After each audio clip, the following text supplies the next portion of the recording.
Good afternoon. Appreciate everybody coming out today for this. As we indicated, my name is Matt Ballard. I'm the District Attorney for District 12, which is Rogers, Mays, and Craig counties. So earlier this year, my office was assigned by the Attorney General after recusal by the Tulsa County District Attorney's Office to review allegations against Tulsa police officers Lieutenant Marcus Harper and Officer Ananias Carson. The allegations related to a shooting that occurred on August 24th, 2020, and the possible involvement of Lieutenant Harper and Officer Carson in assisting involved individuals with concealing the crime. My review came after a thorough investigation by the Tulsa Police Department, and I'm appreciative of the work that they did in presenting this case. They were also assisted by my Chief Investigator, Wayne Stinnett. Today I filed charges in Tulsa County District Court against Lieutenant Harper and Officer Carson for the crime of accessory to a felony. A probable cause affidavit detailing the allegations was approved by a Tulsa County judge earlier today and is publicly available.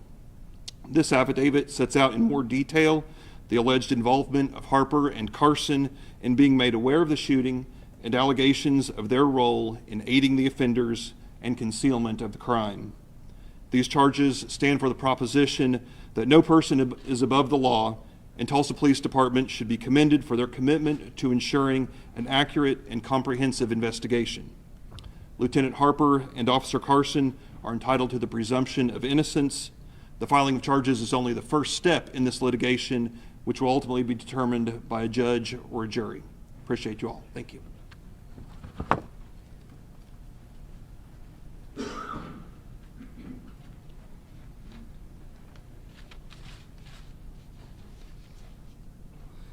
Good afternoon. I appreciate everyone's patience as we work through some administrative issues.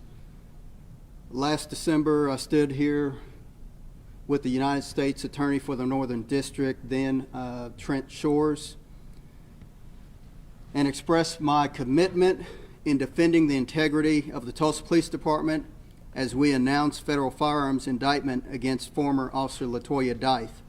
She pled guilty to that charge in April of this year.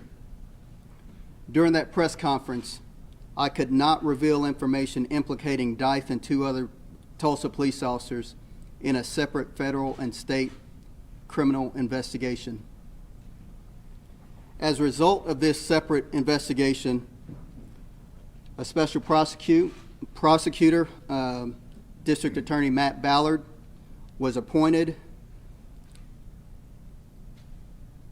As a result of this separate investigation, Lieutenant Marcus Harper and Officer Ananias Carson have been charged with one count each of accessory after the fact to a felony today.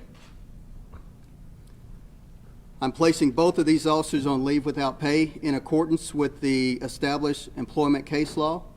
Previously, these officers were on leave with pay pending the outcome of this investigation. Marcus Harper joined the Tulsa Police Department in January of 1995 and was promoted to lieutenant in 2012. He was working as a supervisor for the Major Crimes Unit in the Detective Division. This is a unit responsible for evidence collection and crime scene investigations. Ananias Carson joined the Tulsa Police Department in August of 2006. He was assigned to the Riverside Patrol Division as a patrol officer. Officer Harper, Lieutenant Harper and Officer Carson are presumed innocent until adjudicated in a court of law. The public has a right to trust law enforcement. They should be able to trust us. And our officers serve and protect them on a daily basis. The men and women of this police department also have the right to be able to trust the integrity of the officers standing next to them as they deal with an ever difficult job on a daily basis.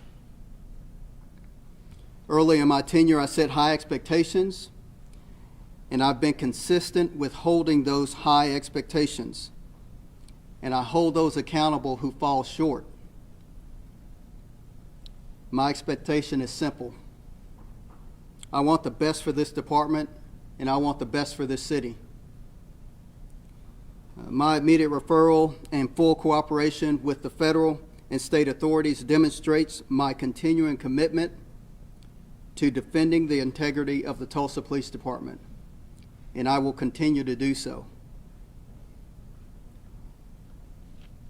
A copy of the affidavit filed today will be available to you at the conclusion of this press conference. I can take questions if there are any questions that need to be clarified, but there is a lot that I will pass on. Have any of the two been disciplined before? Believe the officers, I don't have their record, so I really can't speak on that right now. You say when they went on leave with pay, at what point did that start? It started the day after we were made aware of their involvement in a criminal case. Do you know what day that is? I want to say August the 25th. Will this affect any cases that Harper was involved in? That is a great question, and we will work through those issues as they come up. There are a number of other ancillary things that will be also taken into account, and we'll have to work through various offices to determine what that is. Are they going to be booked in Tulsa County, or are they going to go to another jail outside this county? The warrants were filed in Tulsa County. Okay, I was just thinking for the safety of the officers, if there was any concern for that. I'm sure arrangements will be made to ensure the safety of those individuals. Chief, was this a whistleblower type situation? Was this a report to internal affairs? Did you see some inaccuracies in an investigation? How did this all kind of come about? Now, this was, and the affidavit will spell that out, but this was some discrepancies as officers investigated a criminal matter, a shooting that occurred in our city. Just to clarify, who made their arrest, or are they arrested? I believe members of the fugitive warrants are in the process of making arrests now. How does this relate to Dice? And is it the gun that was purchased? Am I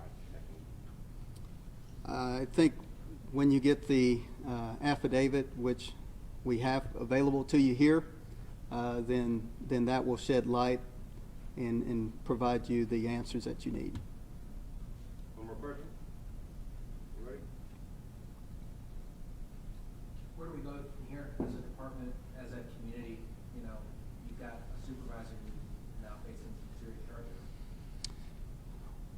Well, my hope is that the community sees that this department, and I am not going to stand idly by and let things run rampant on this department. The expectations that I set, I don't think are unachievable. Again, I want the best for this department and the best for this city, and I'm going to work to ensure that. And as I work to ensure that, there are going to be criminal investigations that come up. There are going to be terminations that take place because, again, you can't just violate the rules of law and carry a badge and a gun. This community won't stand for that, and this nation will not stand for that. And I think that's evidenced by what took place last year. All right, I'll do it. Appreciate it. Thank you, Chief. I have those updates for you guys. We know there's a whole bunch unpacked about this, so my office will be available to try